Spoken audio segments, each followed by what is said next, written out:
Hi, I'm Josh Curving. Welcome to another Death Battle prediction video. But first, DK versus Knuckles. This fight basically went exactly as planned. They brought out a few feats even for Knuckles that I didn't know about, like the volcanic punch that he did, because God knows I wasn't going near Sonic Boom for anything. I was actually a little bit surprised by how much they used the cartoon and Sonic Boom respectively in terms of weaknesses. Because normally DK isn't particularly dumb, but the cartoon definitely played that up. It was definitely interesting to see that. But overall, the fight was probably one of the more comedic ones that they've had. It's up there with like He-Man versus Lion-O in terms of how funny it was, which is always nice to watch. You don't always want to see gritty fights. Speaking of, next we have Wolverine versus Raiden. I don't know if you can tell by his face being on my shirt, but I'm definitely a fan of Metal Gear Rising. Overall, this is kind of an annoying matchup because it more or less comes down to a yes or no question. Well, actually, a couple yes or no questions.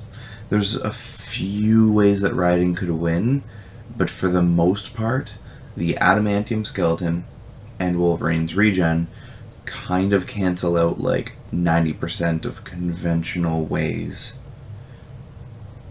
that you could actually get rid of him. So we'll go over stats just because it actually does become relevant. For Wolverine, his strength, he can like hold back punches from some of the heavy hitters, but he's pretty inconsistent in what he can block. For the most part, I would say he's a little bit better than like Captain America. And Captain America is certainly superhuman, to say the least, but he's in that range of like street leveler characters. For speed, I'm pretty sure Wolverine has like blocked bullets and tagged a few particularly speedy individuals. So his speed should be in like the probably Mach 10 to 20 range.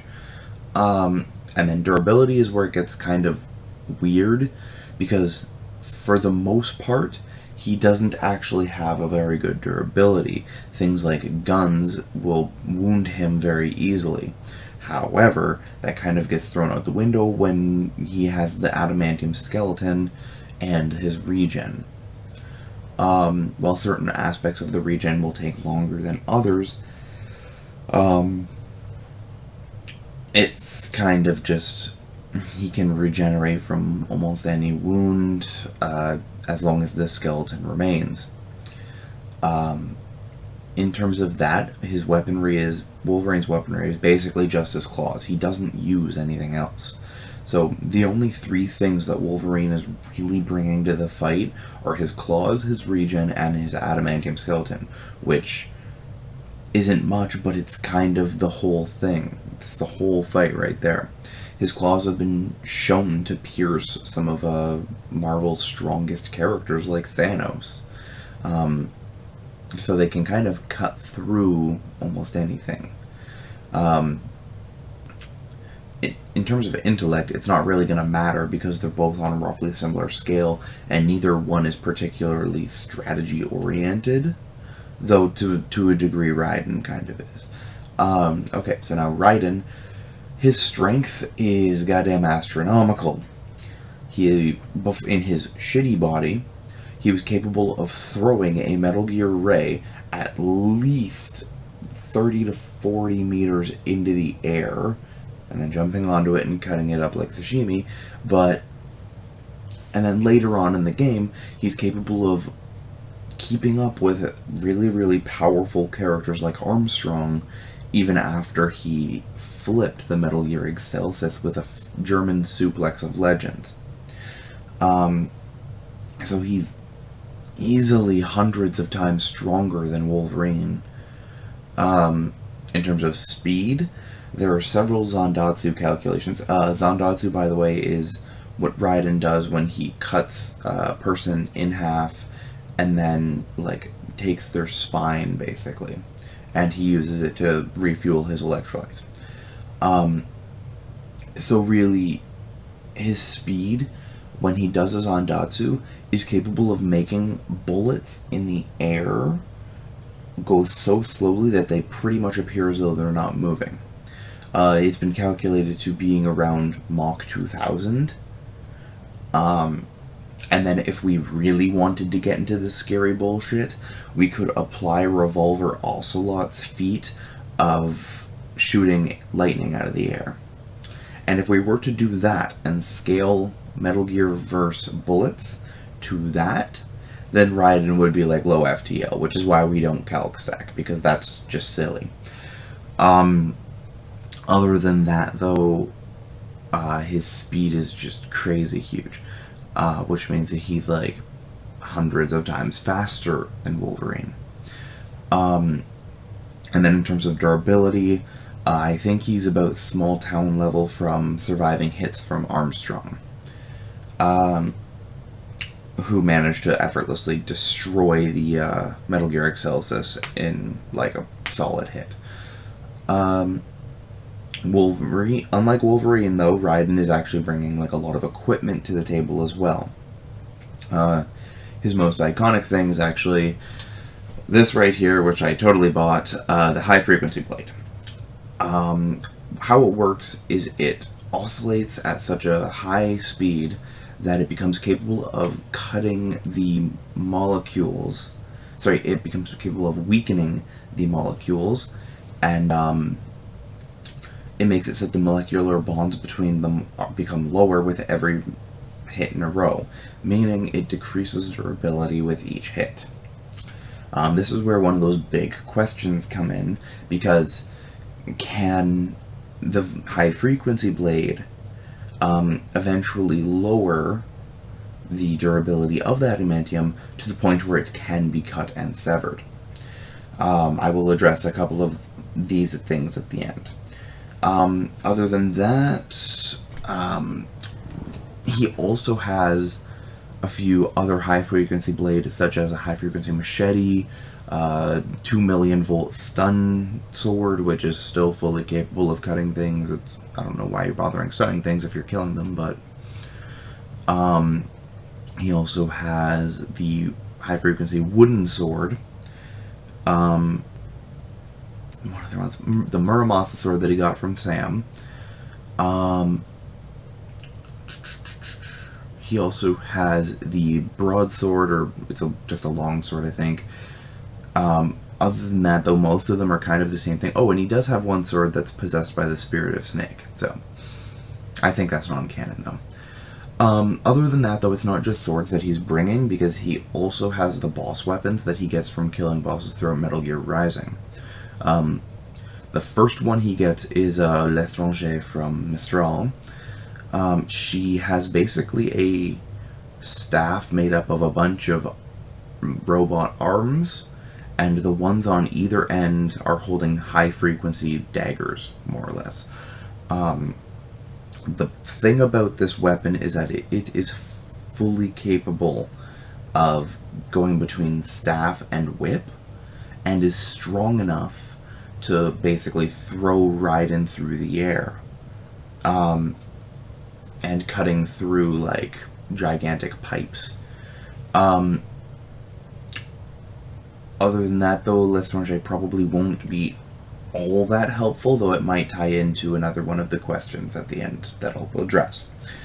Then he got Dystopia, which is probably the best of his boss weapons for this fight. What Dystopia does is it's one of the like Psi, like sword breakers that it gains an electromagnetic charge for whenever he's not using it, and it applies that electrical charge as a stun whenever he hits something. With Wolverine, I think he's particularly vulnerable to electricity, and it resounds through his adamantium because of the conductive metal. But I'm pretty sure that Dystopia would probably play hell with Wolverine, and might even be capable of fully stun locking him. Other than that, though, it can be used as like a tether to make it so that Raiden can just throw it, hit Wolverine, and get right to him. But that's nothing that his speed advantage wouldn't be capable of doing anyway. Last is Bloodlust, which it's basically a gigantic pair of high-frequency scissors.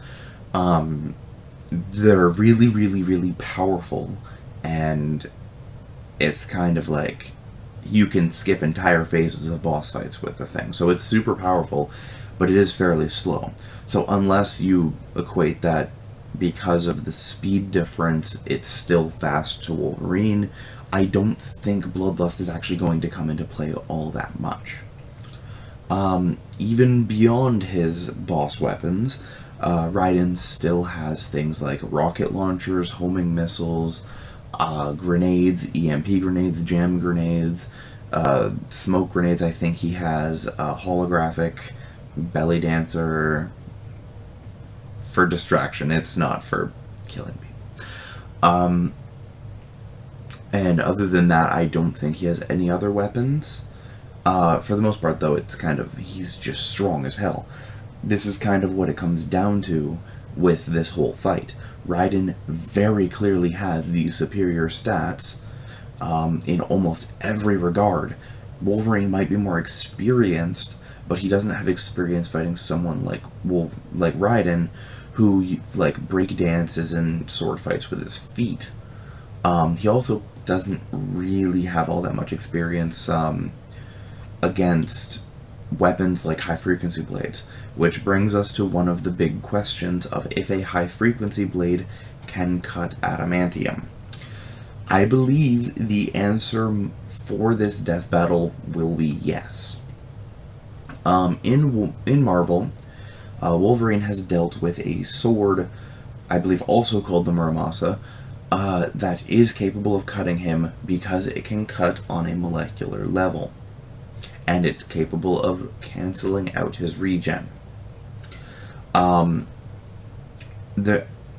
don't think there's anything mystical about it in terms of how it kills things, only in how it boosts the stats of its wielder. So then, by that logic, Death Battle might decide that because it cuts on a molecular level, and because the high-frequency blade weakens molecular bonds, that enough hits with the high-frequency blade will in fact lead to being able to cut Wolverine's skeleton. That brings us to another big question. How do you fucking kill Wolverine? This is one of the most annoying parts of this whole fight. Wolverine has had well beyond 50 years of publication, and the writers cannot fucking decide how you kill this guy. He's been killed by electricity, but then in other issues, he tanks electricity like it's nothing. He's been killed by being torn like ligaments, and the fact that his joints are not adamantium coated, but then in some comics they are. Charles Xavier stated that if Wolverine's head was taken from his body, if he was fully decapitated, he would die. Other comics have proven this to not be an issue. This is kind of the big problem, is that Wolverine is such an inconsistent character in terms of what he can do that you can't help but, if you're taking the best, then Wolverine is 100% fully unkillable, and we would be forced to use a BFR, which the only precedent for being Starscream versus Rainbow Dash, but they didn't more or less allow that for Deadpool versus Deathstroke, so it kind of goes into the air. They might allow a clinical death, even though Wolverine can effortlessly come back from it. A lot of the talk on the forums have basically been about whether or not dropping like full buildings on Wolverine and basically covering him with enough rubble that he can't even move, and thus he would suffocate and die without being able to come back. That would count as a death? Potentially. Again, this is a lot of it's speculative because we don't know what they're going to use. if they do what they did with DK versus Knuckles and take weaknesses from multiple sources, then Wolverine can be cut along his joints, which Raiden's blade mode will point out to him. So ultimately, I know this is kind of the me being biased thing, but between Raiden's vastly superior stats and kind of like 4 questions that if like any 2 go in Raiden's favor, then he wins, I'm going to put my money on Raiden for this one. But overall, this is going to be the most amazing fight, I think, because Raiden, especially if they're using some of his boss weapons, Raiden is probably the most complex character that Torian has had to animate. And that could be very interesting. I really want to see how he pulls this off. One other issue that I had almost forgotten. A lot of people have pointed out that Raiden might run out of energy for his blade mode and thus be unable to do any Zondatsus or anything like that.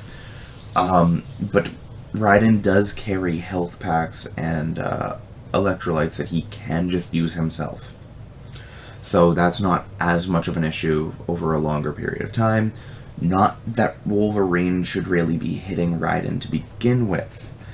The speed difference is just way too huge. And one thing that, again, in some comics it happens, and some it doesn't, but when Wolverine is forced to regen a lot in a row, it gets slower and slower. So one possibility here is that he uses the attacks against the organic bits of Wolverine, such as the windpipe, the stomach, heart, stuff like that. Wolverine's been killed by having his heart ripped out before. Like, actually killed for, like, I think a couple days. So, I don't know. So what could happen is that he could continue cutting muscle, cutting organs, stuff like that, to hinder Wolverine, and make it so his regen slows down. At which point, he would be very much capable of using L'Étranger to give him a hand in tying up Wolverine, because each of the arms are fully capable of pinning Wolverine. He has, like, 6 or 7 arms there, and they are actually strong enough to pull characters like Raiden, who are exceptionally heavy. So pinning him would actually make it pretty easy for Raiden to go over, pick up a couple buildings, and then just toss them on him. This is something Raiden would be fully capable of doing, given the fact that he flipped the Metal Gear Excelsis, which I think is like a 10,000 ton feat, if not way more. Ultimately, the reason why I'm not a fan of this matchup is that it's LOL regen versus stats. We've seen this a couple times, and it's just kind of annoying, but the fight will be fantastic, and that's the main thing that I'm looking forward to. So, the one speech that I think needs to be used at the end of Raiden's analysis is his speech that he says before he goes into the final phase against Armstrong, where he says, I said my sword was a tool of justice, used in defense of others, but now I'm not so sure, and besides, this isn't my sword. It's probably his most badass line, and I probably butchered it, but that's definitely what I would like to see him use for the final thing. So, overall, I think I do have to strike the pose because I do have the sword on hand. I'm sorry, everyone, but I think it's time for Jack to let her rip. I'm Josh Kirby, and I will see you guys next time.